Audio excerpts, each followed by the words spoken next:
Que tu cherches sur Google l'état de la pandémie, que tu checkes sur Facebook les photos de tes amis, ou que ta navigation hasardeuse t'emmène, sécurise ta connexion. Prends un VPN. La vidéo d'aujourd'hui, comme à l'accoutumée, par NordVPN, se voit sponsorisée.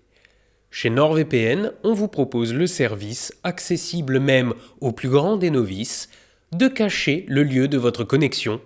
Tout ce qu'il faut faire, c'est lancer l'application. Désidentifiant, et voilà, c'est parti, Internet tout entier me croit en Turquie.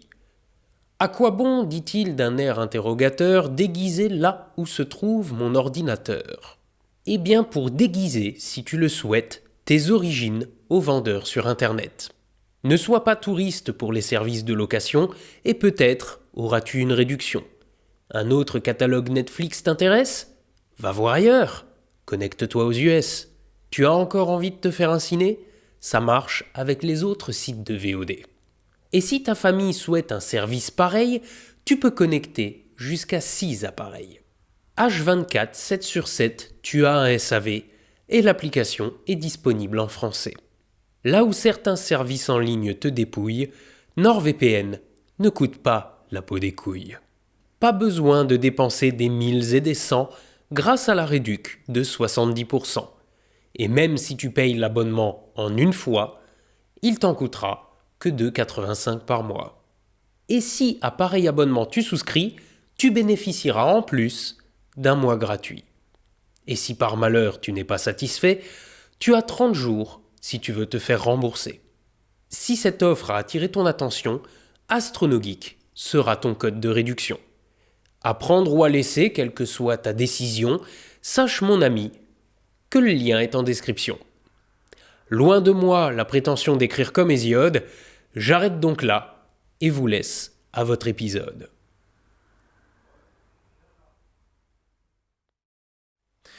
Aujourd'hui, j'ai décidé de m'écarter un petit peu de ma thématique habituelle. Plutôt que de parler d'astronomie, on va parler de physique-chimie. Qu'obtient-on quand on mélange un peu de Tony Stark, le mec qui fabrique un réacteur nucléaire dans une grotte, un peu de Kevin McAllister, le gamin démerdard qui fabrique des pièges avec tout et n'importe quoi, et qu'on saupoudre d'un peu de Jackass. Aujourd'hui, je vais vous raconter l'histoire de David Hahn, le boy scout qui, à 17 ans, a fabriqué un réacteur nucléaire dans la cabane de jardin de ses parents.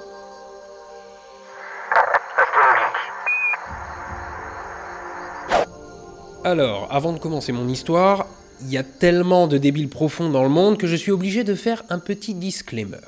Dans cette vidéo, je vais vous expliquer en détail comment David Hahn a fabriqué un surgénérateur nucléaire chez lui à partir de pièces disponibles en vente libre dans le commerce. Si je suis en mesure de vous l'expliquer, c'est que j'ai moi-même réussi à trouver ces informations sur Internet, sans trop de difficultés d'ailleurs. Rien de tout ceci n'est classifié, ni même un mystère pour quiconque est un poil doué en physique-chimie. C'est comme la recette de la meth, tous les chimistes la connaissent. Si. D'ailleurs, j'ai trouvé bon nombre de ces infos, nulle part ailleurs que sur YouTube. Je vais donc vous expliquer tout ça parce que c'est terriblement intéressant. Néanmoins, si vous n'êtes pas capable de comprendre que non seulement c'est illégal de reproduire ce que vous allez voir, mais surtout terriblement dangereux, et que vous décidez quand même de le faire, tant pis pour vous. Moi, j'y suis pour rien dans votre cancer ou votre syndrome d'irradiation aiguë. Alors on est tous d'accord ou faut encore que j'explique à quelques teubés qu'il faut pas sniffer de la lessive ?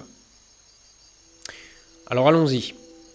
David est un jeune garçon né en 1976 et qui grandit dans une banlieue de Détroit dans le Michigan. C'est un jeune homme plutôt brillant, mais on ne peut pas vraiment dire qu'il grandisse dans un environnement sain.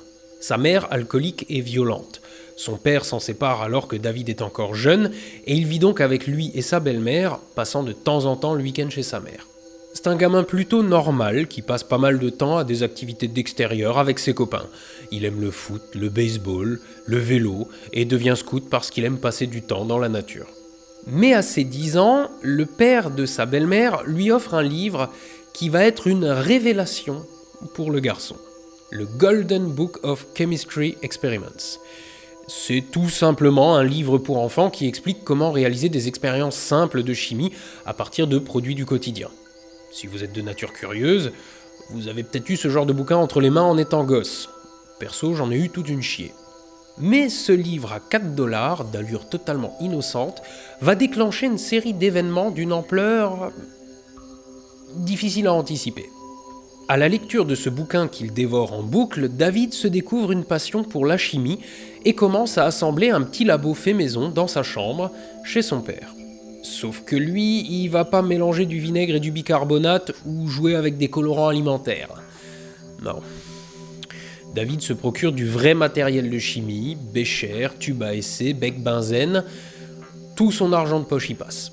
À 12 ans, il pique les manuels de chimie de fac de son père et se procure des encyclopédies et des livres toujours plus spécialisés. À 14 ans, à l'âge où tu mets des mentos dans du coca, lui, il soigne ses brûlures après qu'un mélange instable de nitroglycérine lui ait pété à la gueule. L'une des nombreuses anecdotes à son sujet raconte qu'un jour, il a failli faire sauter son camp de Boy Scout après avoir amené avec lui un morceau de magnésium dans le but de faire des feux d'artifice. Pour rappel, le magnésium brûle au contact de l'eau, comme le sodium ou le lithium. C'est pour ça qu'il ne faut pas acheter de batterie au lithium de contrefaçon. Si une batterie au lithium n'est pas protégée contre la surcharge, des gaz vont s'accumuler dedans et vont déformer la coque jusqu'à la fissurer, laissant entrer l'air qui contient de la vapeur d'eau, qui va foutre le feu au lithium et possiblement déclencher un incendie. Si vous vous demandiez pourquoi les compagnies aériennes sont si chiantes sur les batteries, maintenant vous le savez. Bref, quoiqu'un élève plutôt médiocre, excepté en chimie, David était un gamin plutôt populaire, notamment chez ses copains scouts, entre autres parce qu'il les approvisionnait en feux d'artifice et leur expliquait comment fabriquer de l'alcool de contrebande. Ses parents ont commencé à s'inquiéter, soupçonnant David de fabriquer de la drogue. Mais en trouvant dans sa chambre une quinzaine de détecteurs de fumée démontés, son père s'est dit qu'il devait juste s'intéresser à l'électronique. La chambre de David s'est progressivement transformée en un gros foutoir dont le sol et les murs étaient recouverts de taches suspectes et d'où émanaient régulièrement des odeurs pas très catholiques de soufre ou de chlore. Son père et sa belle-mère ont commencé à sursauter de plus en plus régulièrement à cause de bruits d'explosions provenant de sa chambre. Ils ont fini par juger que la situation n'était pas acceptable et ont donc décidé d'agir. Mais ça va pas, Baptiste, qu'est-ce que tu fais? Mais t'es pas net, Mais non, je fais un truc. Non, t'arrêtes ça, Baptiste. Ils lui ont interdit de faire n'importe quoi avec des produits dangereux ? Non, ils lui ont juste demandé de plutôt aller faire ses expériences à la cave. Envoyer David au sous-sol n'était pas exactement ce qu'on pourrait appeler une punition. Au contraire, le voilà avec plus de place pour ses expériences, et les détonations et les émanations de gaz redoublent. Concerné par les risques d'incendie, ses parents finissent par faire quelque chose. Mais t'es pas net, non? Mais si, je suis très net. Ah, ils lui interdisent la chimie. Non. Ils lui promettent de lui acheter tous les livres de chimie qu'il veut s'il va faire ses expériences dans la cabane du jardin. Maintenant que David a un endroit rien que pour lui et toute l'intimité qu'un ado pourrait souhaiter, sa passion pour la chimie va s'essouffler et en quelques mois, il va abandonner ses expériences et se consacrer à fond à la musique. Non, je déconne. David met la main sur du phosphore rouge et pour le stocker, il l'enferme dans un bocal en verre et tape sur le couvercle pour le fermer. Le phosphore, c'est instable. David finit à l'hôpital où on doit lui retirer des éclats de verre de tout le haut du corps, y compris des yeux. À ce moment-là, des parents normaux auraient confisqué le matos de chimie. Comment tu vas aller à l'école demain? Pourquoi? Comment je vais y aller à l'école? Mais tu vas pas l'engueuler ta tête, tu te lèveras jamais demain matin, à quelle heure tu commences demain? À la même heure que ce matin. Laisse-moi deviner.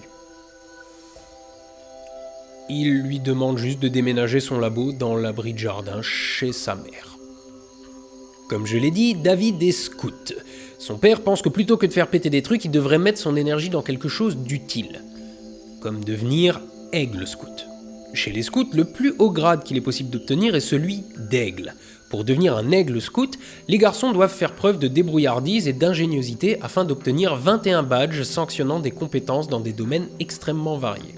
Certains sont obligatoires, mais d'autres sont laissés au choix du scout. Et il y a tout et n'importe quoi. Commerce, travail du bois, navigation, cuisine Parmi tous les badges existants, David obtient sans trop de difficulté le badge de chimie et celui de science. Mais il y en a un qui lui fait de l'œil. Le badge d'énergie atomique. Pour obtenir le badge d'énergie atomique, les scouts sont invités à construire un électroscope, un compteur Geiger ou une maquette de réacteur nucléaire.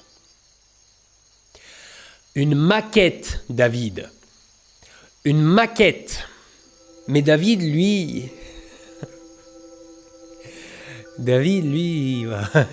il va pas construire une maquette.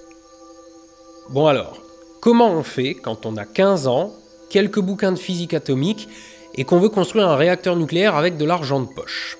La première étape, c'est de bien comprendre comment marche un réacteur nucléaire. Et à vrai dire, c'est assez simple.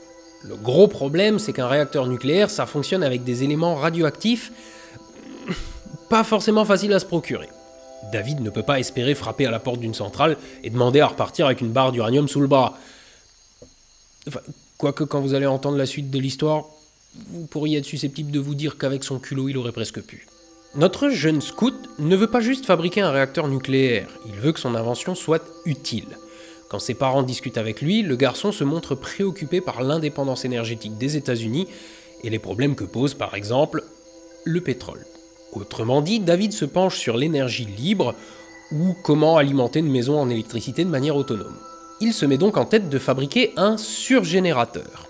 Un surgénérateur est un type bien particulier de réacteur nucléaire qui fabrique plus de combustible qu'il n'en consomme. En gros, le principe c'est, à partir d'une fission nucléaire du combustible du réacteur, de fabriquer du plutonium. Donc le réacteur produit de l'énergie en fractionnant des atomes, et le résultat de cette fission donne du plutonium, qui est lui aussi un combustible et qui peut être réutilisé. En plus d'être le composant principal du noyau d'une bombe nucléaire, mais c'est pas le sujet. Plusieurs surgénérateurs ont été construits, mais ils se sont révélés soit dangereux, soit pas rentables. Mais ça vous donne quand même une idée de ses ambitions. Seulement, vous savez comment on fabrique un réacteur à surgénération, vous ? David non plus. Ses bouquins ne l'expliquent pas et il n'a pas internet à l'époque. Donc qu'est-ce qu'il fait ? Il écrit à l'American Nuclear Society, au Edison Electric Institute ou encore à l'Atomic Industrial Forum et se fait passer pour le professeur David Hahn, prof de physique, qui cherche à expliquer à ses étudiants le fonctionnement d'un surgénérateur. Et que font ces grandes institutions quand elles reçoivent des lettres manuscrites pleines de fautes d'orthographe ? Elles répondent. Et personne ne vérifie l'identité de ce professeur Hahn. David reçoit alors les réponses à toutes ces questions, c'est-à-dire la manière détaillée de mettre la main sur les composants d'un réacteur nucléaire. Alors normalement, personne ne peut légalement mettre la main sur assez de matériel radioactif pour que ça représente un danger. Enfin, sauf quand on s'appelle David Hahn. Premièrement, David a besoin de combustible. Mais l'uranium, ça pousse pas sur les arbres. Il est sûr, il a regardé. En effet, il a passé un temps phénoménal à se promener autour de chez lui avec son compteur Geiger, espérant que la radioactivité naturelle le gratifierait d'assez de minerais d'uranium pour commencer à construire son réacteur. Mais s'il a fait quelques trouvailles, il n'a en revanche rien trouvé d'assez radioactif. Mais heureusement, les institutions du nucléaire sont là pour répondre aux questions du professeur Hahn. Recette pour du combustible nucléaire. Les vieilles lampes à gaz ont des manchons contenant du thorium, ce qui leur permet de briller plus fort. Pour extraire le thorium, achetez autant de manchons de rechange que vous pouvez, brûlez-les et récupérez la poudre ainsi produite que vous mélangerez avec l'oxyde de lithium d'une batterie et enfermez le tout dans une feuille de papier alu. Plongez votre boule de papier alu dans une boîte de conserve remplie d'huile alimentaire et chauffez le tout. Vous obtiendrez du thorium pur. Et le thorium, ça se change en uranium, puis en plutonium dans le cœur d'un réacteur. À condition d'avoir des neutrons pour amorcer leur fission. Bon, mais du coup, David va avoir besoin d'un canon à neutrons. Va falloir réécrire quelques lettres. Recette pour un canon à neutrons. Vous avez besoin d'un bloc de plomb, de papier aluminium et de centaines de détecteurs de fumée. Ouais, là, ça fait chier. David cumule les petits boulots dans le voisinage pour gagner assez d'argent pour acheter tout ça, mais bon, là, ça commence à chiffrer quand même. Mais il se démonte pas. Il va écrire à une entreprise fabriquant des détecteurs de fumée et leur expliquer qu'il a besoin d'un grand nombre de leurs produits pour un projet de classe. Et là, bien entendu, l'entreprise de détecteurs de fumée va faire ce qui doit être fait. Elle envoie des centaines de détecteurs de fumée à David à bas prix et explique même à ce cher professeur où exactement il doit chercher l'américium à l'intérieur. L'américium génère des rayons alpha. Quand ces rayons alpha rencontrent la feuille d'aluminium, ils vont lui arracher des neutrons qui pourront ensuite être projetés sur une cible pour, au choix, la rendre radioactive ou provoquer la fission d'un élément instable. Rien. Pour augmenter les capacités de son canon à neutrons, David va avoir besoin de radium et de tritium. Il va donc arpenter les magasins d'antiquaires, son compteur Gégère à la main, et acheter tout ce qu'il fait crépiter. Ce qu'il cherche avant tout, ce sont des vieux réveils ou de vieilles horloges dont les aiguilles et les chiffres sont recouverts d'une peinture au radium qui brille dans le noir. Quant au tritium, il le récupère dans des organes de visée d'armes de chasse. Recette pour du radium pur. Procurez-vous une horloge peinte au radium, démontez les aiguilles et le cadran et plongez-les dans du dissolvant à peinture. Une fois le dissolvant évaporé, vous voilà avec du radium. Pendant ce temps-là, chez la maman de David. Dis ma chérie, ton fils se promène dans le jardin avec un poncho en plomb, un masque à gaz, et il fait brûler ses vêtements avec d'autres trucs qu'il a sortis du KGB. Oh, quel bon garçon. Il veut m'éviter d'avoir à faire une lessive. Ah, et il inspecte les alentours avec un drôle d'engin. Mais n'est-il pas adorable? Recette pour un réacteur nucléaire. Placez l'américium des détecteurs de fumée et le radium des horloges sur une feuille d'aluminium. Ceci sera le cœur de votre réacteur. Faites des cubes avec votre thorium et emballez-les eux aussi dans du papier alu. Arrangez 26 de ces cubes en un cube plus gros et disposez votre cœur d'américium et de radium au centre. Insérez des mèches de perceuse contenant du bore qui vous serviront de barre de contrôle pour gérer la puissance de votre réacteur. Faites tenir le tout ensemble avec de la duct tape. Votre réacteur est maintenant fonctionnel et transforme lentement votre thorium en uranium, puis en plutonium. Et si c'est pas assez, faites comme David. Faites venir une petite quantité d'uranium de Tchécoslovaquie en le commandant par téléphone. Parce que pourquoi pas? Ou bien demandez gentiment à l'équipe de radiologie de l'hôpital d'à côté de vous refiler leurs déchets radioactifs contenant du barium. Parce que pourquoi pas non plus? N'essayez même pas d'avoir l'idée de tenter ça chez vous. Bon, de toute façon, aujourd'hui, un bon nombre des composants qu'a utilisé David sont beaucoup plus difficiles à trouver dans le commerce. Par exemple, les mèches de lampe à gaz ne contiennent plus de thorium et les horloges au radium sont devenues extrêmement rares. Bon, en même temps, elles sont dangereuses. Asclepios a fait une très bonne vidéo sur le sujet. Pareil, aujourd'hui, les déchets radioactifs de l'hôpital, on vous les filera pas. Et à mon avis, rien qu'à demander, vous serez déjà fiché S. Mais sans déconner, si vous tentez de faire ça chez vous, avec aussi peu de considération pour votre sécurité et celle de vos proches, vous êtes un abruti total. Ceci n'est pas un tuto. Les vidéos que vous venez de voir sont une reconstitution à partir d'éléments inertes faites par David lui-même lors d'une interview, pour montrer comment il a fait. Fabriquer un réacteur nucléaire, c'est incroyablement dangereux. Et c'est ce qu'on va voir dans la suite de l'histoire. Spoiler, elle finit pas bien. Après 3 ans d'efforts et alors qu'il a 17 ans, David finit par obtenir un réacteur nucléaire fonctionnel. Une fois celui-ci assemblé, il continue à se promener avec son compteur Gégère pour trouver ce dont il a besoin dans des magasins de bricolage, chez des antiquaires et dans des décharges, dans le but d'améliorer son installation. Sauf qu'un jour, en rentrant à la maison, il se rend compte que son compteur commence à sévèrement crépiter alors qu'il est encore à 5 pâtés de maison de chez lui. Son réacteur était loin d'être assez volumineux pour atteindre une masse critique et faire de Détroit la Tchernobyl américaine. N'empêche qu'il marchait bien. Il marchait bien. Trop bien. Et c'est seulement à ce moment-là que David s'est dit que peut-être les choses échappaient à son contrôle. Il essaye alors d'isoler son installation, mais rien n'y fait. En même temps, on est dans un abri de jardin et vous avez pu voir jusqu'ici que David n'était pas vraiment le mec à cheval sur la sécurité. Son réacteur tient avec du scotch. Alors que les taux de radioactivité sont plus de 1000 fois supérieurs à la normale dans le quartier, le jeune homme décide finalement de démanteler son installation. Discrètement, en pleine nuit, il cache son cœur d'américium dans le cagibi, met tous ses cubes de thorium dans une boîte à chaussures et la jette avec le reste de son équipement dans le coffre de sa voiture. Mais à 2h40 du matin, en ce 31 août 1994, les flics reçoivent un coup de fil.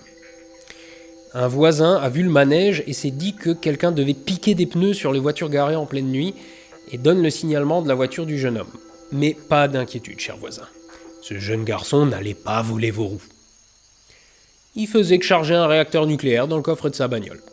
Alors qu'il est sur la route, David se fait arrêter et comme il a l'air louche, les flics veulent fouiller sa voiture. L'un d'eux met en route le compteur Gégère qu'il avait sur le tableau de bord et qui se met à crépiter. Il lui demande alors d'ouvrir son coffre. Ils y découvrent une caisse fermée par un cadenas. A priori, David était parti pour disperser ça discrètement quelque part. Quand ils demandent à David de l'ouvrir, ce dernier leur dit de ne pas le faire parce que ce qu'il transporte est radioactif. Les mecs se disent alors qu'ils ont arrêté un terroriste tentant de fabriquer une bombe nucléaire et le bouclent, tout en appelant un groupe de déminage. J'essaye d'imaginer leur tête quand ils l'ont interrogé au poste et qu'il leur a dit qu'il avait fabriqué un réacteur nucléaire pour obtenir un badge scout. L'équipe de déminage se rend néanmoins vite compte que David a dit la vérité, mais ils se rendent compte aussi des taux de radiation complètement déments de ce que David transporte, et l'incident déclenche le plan d'alerte radiologique de l'État. Ça y est, enfin des adultes responsables qui vont agir en conséquence. Mon sarcasmomètre est à 2 doigts de griller. 2 mois. Il a fallu 2 mois pour que quelque chose se passe. Quand il a été interrogé, David a parlé de son réacteur, mais pas de son labo chez sa mère. Et personne n'a eu l'idée d'aller jeter un seul petit coup d'œil chez lui. Quand finalement, 2 mois plus tard, la commission de régulation nucléaire des États-Unis est allée voir dans son cagibi, ils ont rien fait. Parce que c'était hors de leur juridiction. Et ouais, le labo de David n'étant pas répertorié comme un site nucléaire officiel, ils ont rien fait. Ce n'est que 5 mois. 5 mois après l'arrestation de David que l'Agence de protection de l'environnement finit par se décider à démanteler le cagibi.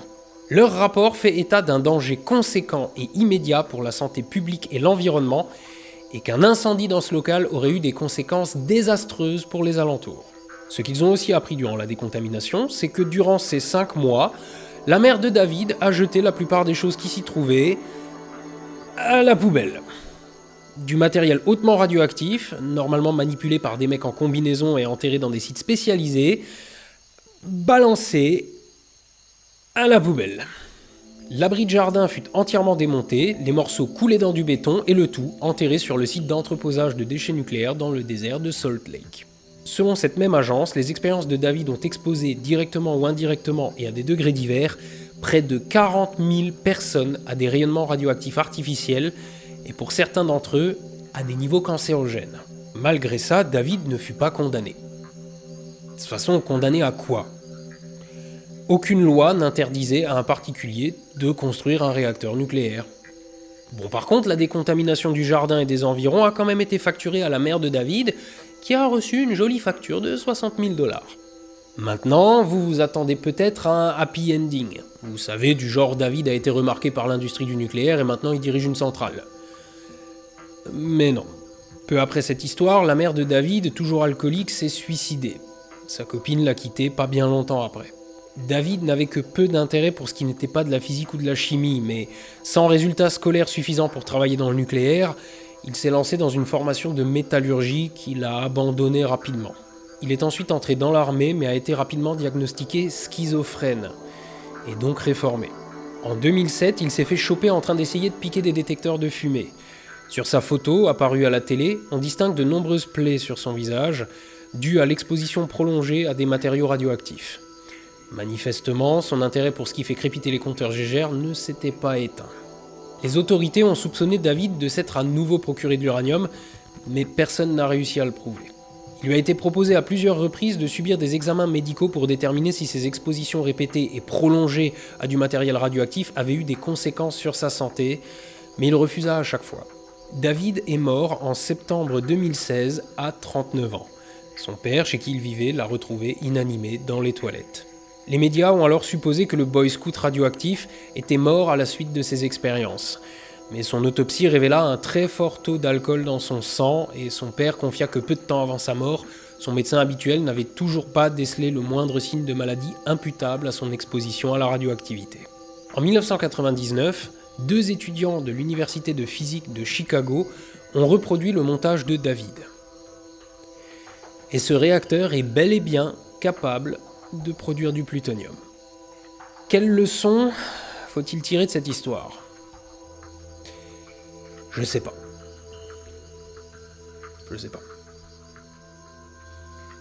Laissez vos gosses développer leur passion, mais gardez un œil sur eux quand ça implique des explosifs ou du matériel nucléaire. Ça sera déjà un bon début. Levez les yeux au ciel, soyez astronogeeks, et à la revoyure.